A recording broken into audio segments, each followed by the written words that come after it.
UP police SI का ये mock test 1 है और इसमें हम बात करेंगे 20 इंपॉर्टेंट क्वेश्चंस के बारे में। और इसके बाद आपको फिर इसका दूसरा पार्ट मिलेगा जिसमें हम 20 क्वेश्चंस की बात करेंगे। और ऐसे करते करते हम ऑलमोस्ट क्वेश्चंस को कवर कर लेंगे जो क्वेश्चंस इंपॉर्टेंट होंगे यूपी एसआई के लिए। तो आप लोग वीडियो को लाइक करें, शेयर करें और इसको पूरा देखें लास्ट तक, ठीक है। तो इसमें सबसे पहला क्वेश्चन है कि what rank does UP stand in terms of geographical area of the India, यानी भारत में उत्तर प्रदेश का कौन सा एरिया है। और यहाँ पे हम लोग बात कर रहे हैं भौगोलिक क्षेत्र में, ठीक है, कौन सी स्थिति है, 4th है या 2nd है या 3rd है या फिर 5th है। तो आप सभी को पता होगा कि इंडिया में यूपी 4th नंबर पे है एरिया वाइज, तो इसका आंसर सही होगा ऑप्शन नंबर ए। तो इसी के साथ साथ थोड़ी सी बात कर लेते हैं कि कौन कौन से बाकी जो स्टेट्स इंडिया में है उनका एरिया क्या है। देखिए, सबसे पहले बात करते हैं राजस्थान। तो नंबर 1 जो एरिया में वो राजस्थान है और ये कितना इसका एरिया है, तो इसको हम बोल सकते हैं कि 3,42,239 वर्ग किलोमीटर इसका एरिया है। और राजस्थान इंडिया में 10.42% एरिया कवर करता है। इसका मतलब कि टोटल जो इंडिया का एरिया है उसमें से 10.42% एरिया राजस्थान के पास में इंडिया का है। इसके बाद बात करते हैं एमपी की। एमपी जो कि इंडिया का 2nd लार्जेस्ट स्टेट एरिया में है, इसका 3,82,052 वर्ग किलोमीटर है और ये इंडिया का 9.37% एरिया कवर करता है। उसके बाद 3rd जो है वो है महाराष्ट्र, ठीक है, महाराष्ट्र, और ये इंडिया का 3,77,013 वर्ग किलोमीटर एरिया कवर करता है और ये 9.36% है टोटल इंडिया के एरिया का। उसके बाद बात करते हैं उत्तर प्रदेश, यूपी, जो 4th लार्जेस्ट है एरिया में, इसका 2,40,928 वर्ग किलोमीटर है और ये 7.33% जो है एरिया कवर करता है इंडिया का। उसके बाद बात करते हैं 5वां, तो गुजरात है, ठीक है, इसके पास में 1,96,024 वर्ग किलोमीटर एरिया है इसका और ये 5.96% जो है टोटल भारत के एरिया का इतना भाग कवर करता है। तो ये थे हमारे 5 स्टेट्स एरिया वाइज। मैं फिर से एक बार रिवाइज कराता हूँ आप लोगों को। सबसे पहले राजस्थान, उसके बाद नंबर 2 पे है मध्य प्रदेश, 3 पे है महाराष्ट्र, 4 पे है उत्तर प्रदेश और 5वें पे है गुजरात। तो फिलहाल तो आपको केवल 5 ही अगर याद हैं तो अच्छी बात है, क्योंकि 5 अगर याद हैं तो आपको क्वेश्चन वहाँ से इजीली सॉल्व कर लेंगे। लेकिन अगर आपको 10 की हम बात करें कि भाई गुजरात के बाद कौन कौन से स्टेट हैं, तो 6 नंबर पे है कर्नाटक, 7th पे है आंध्र प्रदेश, 8th पे है उड़ीसा, 9th पे है छत्तीसगढ़ और 10th पे है तमिलनाडु। तो ये हैं 10 स्टेट्स एरिया वाइज। तो आई होप कि आप लोगों ने इसको अच्छे तरीके से समझा होगा। क्वेश्चन नंबर 2 की बात करते हैं। Which cities is included in the golden triangle of Indian tourism. तो भारत का जो पर्यटन जो सिस्टम है उसमें जो गोल्डन ट्राइंगल है वो किस किस स्टेट्स में और कहाँ कहाँ पे डिस्ट्रिक्ट्स में जो है जाता है। तो यहाँ पे अगर बात करें, देखिए, आगरा, दिल्ली, जयपुर, इसके सभी ऑप्शंस करेक्ट हैं, तो इसका आंसर होगा डी। ये सभी गोल्डन ट्रायंगल में शामिल हैं और इसका मेन उद्देश्य क्या है कि टूरिज्म सर्किट एक तरीके से बनता है। जैसे अगर सपोज़ अगर यहाँ पे हम बात करें कि पॉइंट है, ये है न्यू दिल्ली, ठीक है, नई दिल्ली है। उसके बाद यहाँ पे पॉइंट बनता है, यहाँ पे है जयपुर, और उसके बाद यहाँ पे एक पॉइंट है जो है आगरा, यूपी के अंदर, ठीक है। तो अगर मैं इस पॉइंट को इस पॉइंट से कनेक्ट करता हूँ तो एक तरीके से ट्रायंगल बन जाता है। तो यही है गोल्डन ट्रायंगल जो खासकर टूरिज्म सर्किट के लिए ज़्यादा जिम्मेदार है और ये नई दिल्ली, जयपुर और आगरा इसमें शामिल हैं। तो क्वेश्चन नंबर 3 की बात करते हैं। Indian grassland and fodder research institute कहाँ पे स्थित है। तो ये जो हमारा इस क्वेश्चन का जो सही आंसर है वो आप लोग कमेंट करें और बताएं कि इसका आंसर सही क्या होगा, ठीक है, आपके हिसाब से। तो फिलहाल इसका आंसर झांसी है। तो झांसी में ये Indian grassland and fodder research institute situated है, ठीक है, झांसी में है। आप लोग कमेंट करके बताएं कि लखनऊ में कौन कौन से इम्पोर्टेंट रिसर्च सेंटर इस्टेब्लिश किए गए हैं, और उनकी एक लिस्ट, कम से कम 6-7 अच्छे अच्छे इंपॉर्टेंट सेंटर्स हैं जो लखनऊ में हैं, उसकी लिस्ट आप लोग तैयार करके तुरंत कमेंट सेक्शन में लिखें, ठीक है। उसके बाद बात करते हैं क्वेश्चन नंबर 4, और इसमें कहा गया है कि where is the night safari park, UP में कहाँ पे है, ठीक है। यूपी में कहाँ पे है नाइट सफारी पार्क? तो यूपी की अगर बात करें तो नाइट सफारी जो पार्क है, जिस समय अखिलेश मुख्यमंत्री थे यूपी के, तो उस समय इसको इस्टेब्लिश किया गया था। और ये कहाँ पे है? ये 120 हेक्टेयर एरिया में इसको बनाया गया था, और ये है ग्रेटर नोएडा में। तो इसका ऑप्शन सही कौन सा होगा? बी इसका आंसर करेक्ट होगा। तो ग्रेटर नोएडा में इसको बनाया गया था। उसके बाद बात करते हैं question number 5, when was the Ram katha and art gallery museum established in UP? कहाँ पे राम कथा और आर्ट गैलरी म्यूजियम एस्टेब्लिश किया गया था? तो 1988 में, ठीक है, ध्यान रखेंगे 1988 में अयोध्या में इसको एस्टेब्लिश किया गया था। तो ऑप्शन नंबर ए इसका सही होगा। उसके बाद क्वेश्चन नंबर 6 की बात करते हैं, which museum is UP conserve and have compiled all kinds of material, जो संबंधित है डॉक्टर बी आर अम्बेडकर से। यानी कौन सा ऐसा म्यूजियम है इंडिया में, खासकर यूपी में, जिसके अंदर डॉक्टर बी आर अम्बेडकर के जितने भी जो भी यहाँ पे उनसे संबंधित चीज़ें हैं उनको यहाँ पे कंजर्व किया गया है, रखा गया है। तो इसका आंसर क्या होगा? Doctor B R Ambedkar library and museum, यहाँ पे इसको कंजर्व किया गया है। जितने भी सभी महत्वपूर्ण चीज़ें हैं जो डॉक्टर बी आर अम्बेडकर से संबंधित हैं, उसको यहाँ पे कंजर्व किया गया है।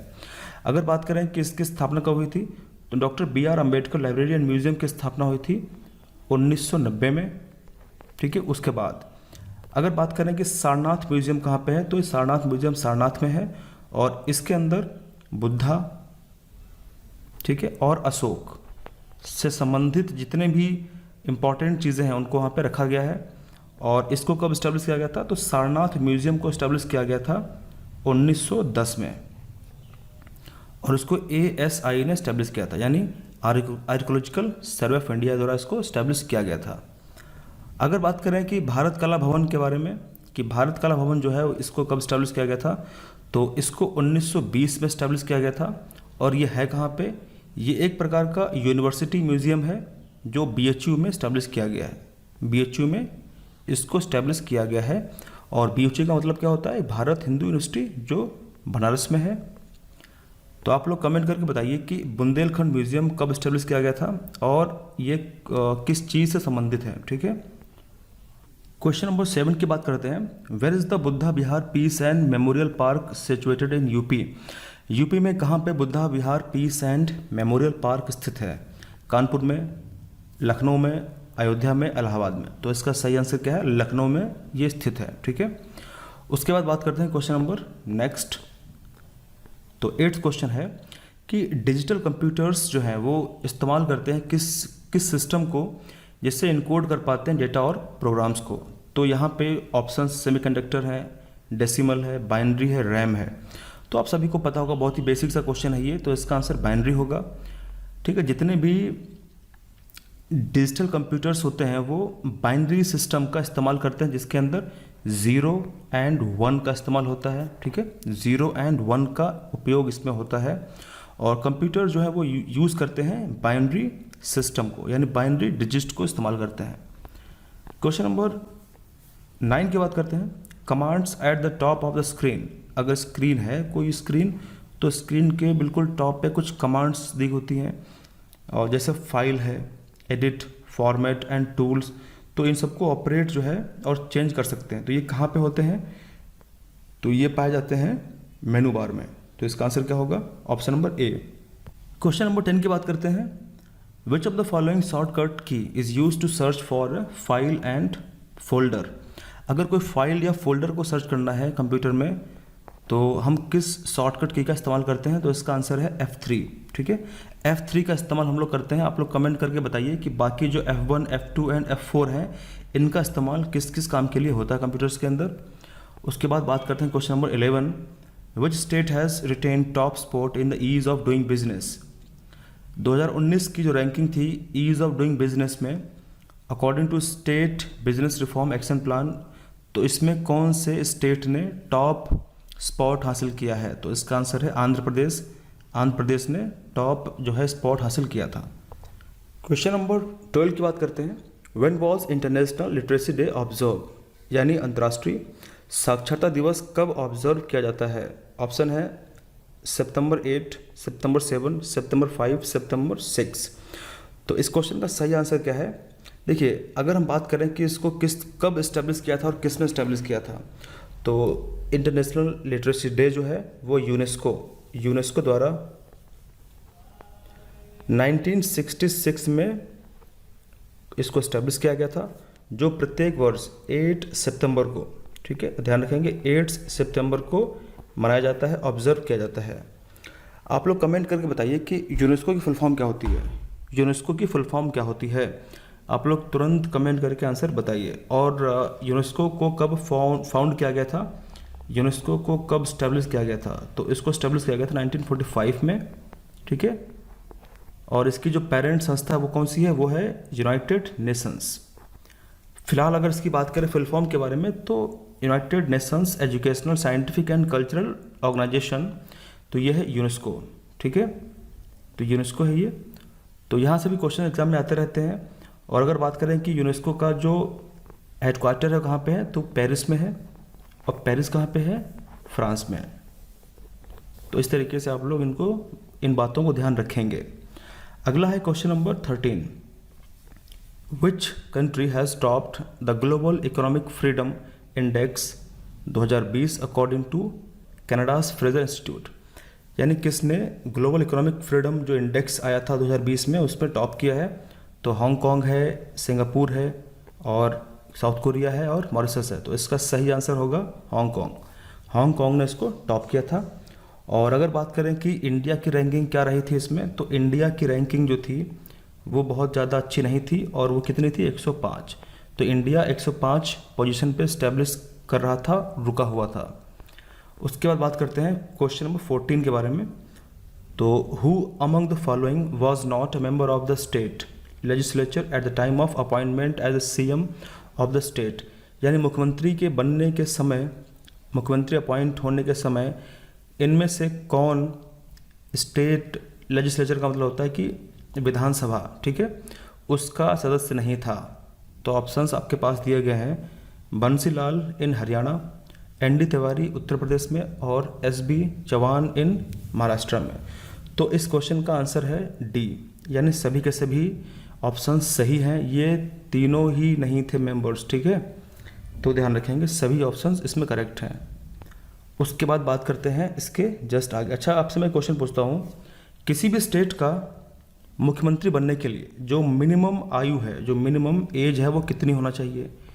25 वर्ष, 30 वर्ष, 35 वर्ष, या फिर 40 वर्ष?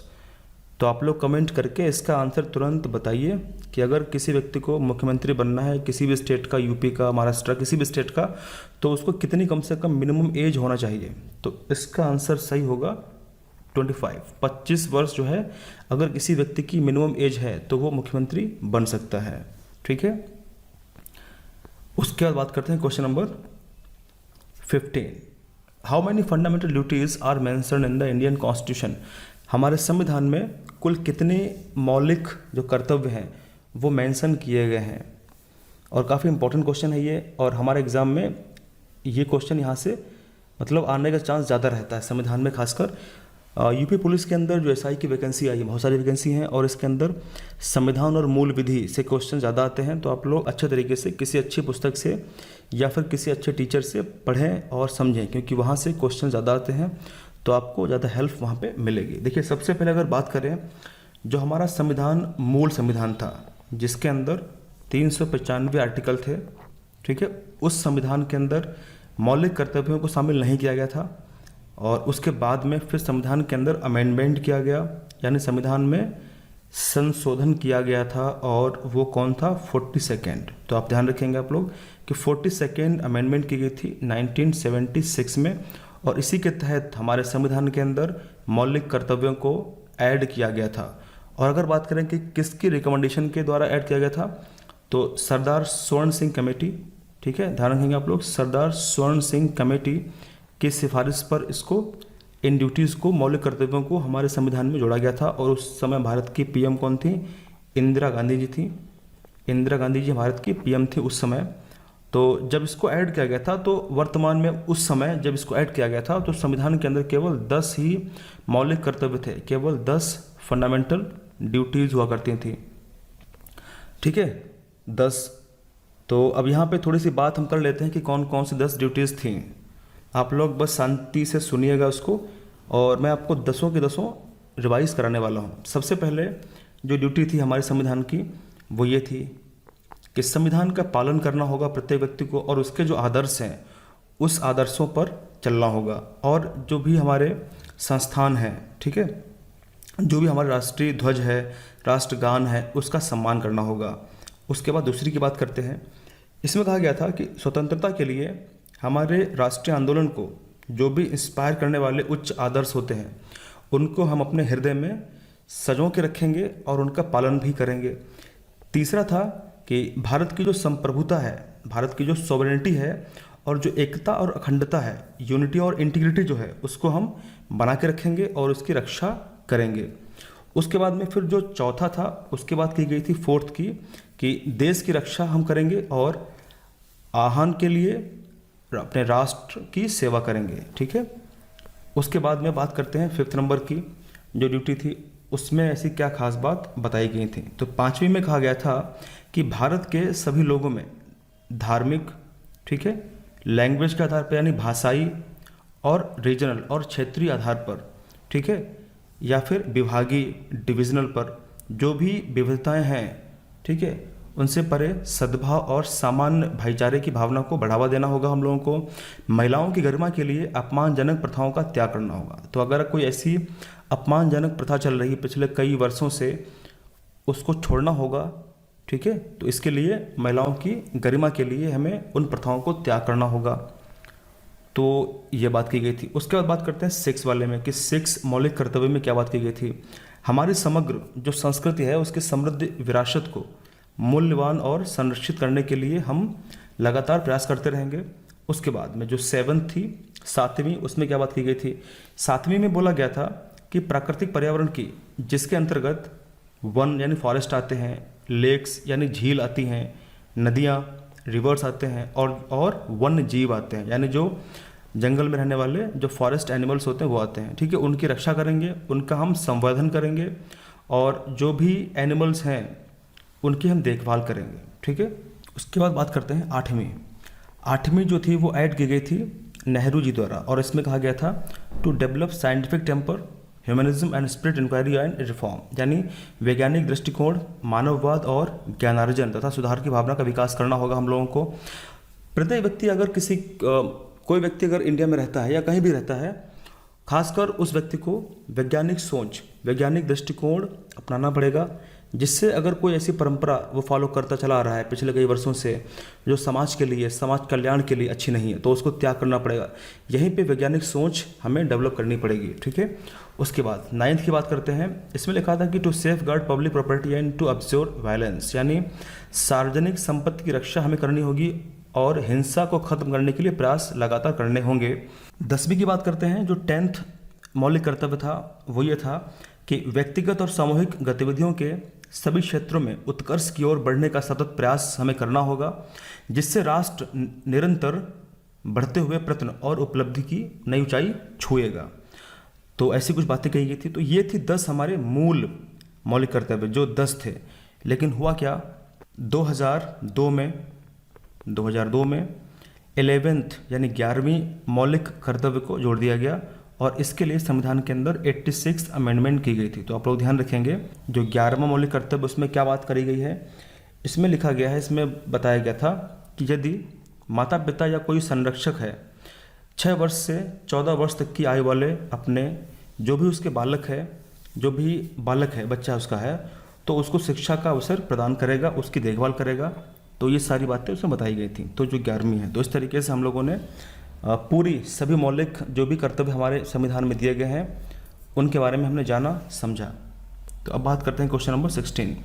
इसमें लिखा है कि the chief minister of state can be removed, यानी किसी भी राज्य का जो मुख्यमंत्री उसको किस तरीके से हम रिमूव कर सकते हैं, हटा सकते हैं। तो पहला है कि a non confidence motion is passed by the legislative assembly, विधानसभा अगर अविश्वास प्रस्ताव पास कर दे, ठीक है।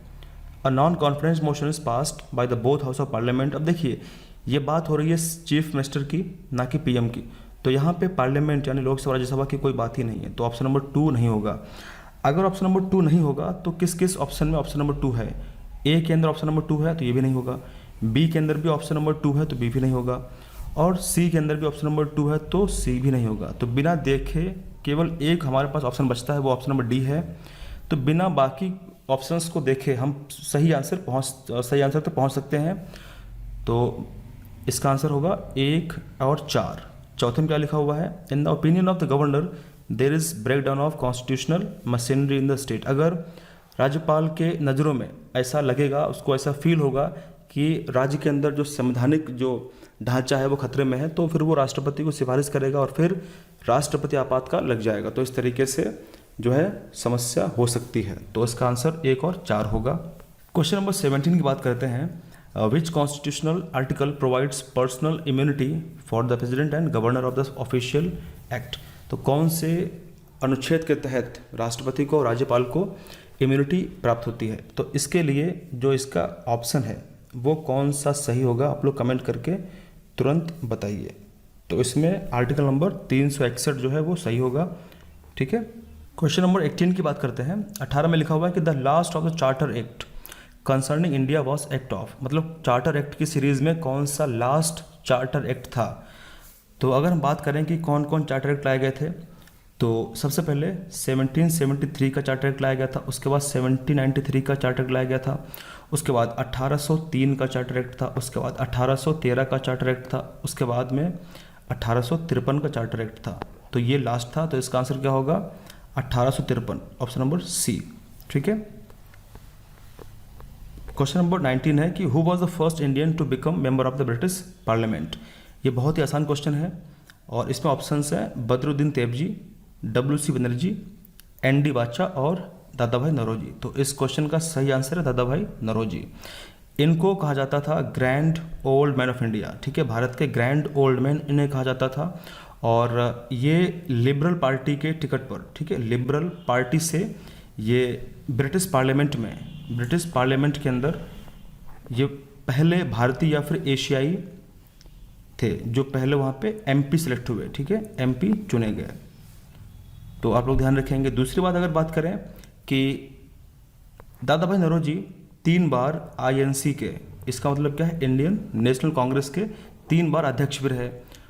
तो अगर आपको डेट ध्यान रखनी तो कौन कौन किस किस डेट में ये अध्यक्ष रहे, तो सबसे पहले 1886 में, उसके बाद 1893 में, उसके बाद 1906 में, ठीक है। तो 3 बार ये भारतीय राष्ट्रीय कांग्रेस के अध्यक्ष भी रहे।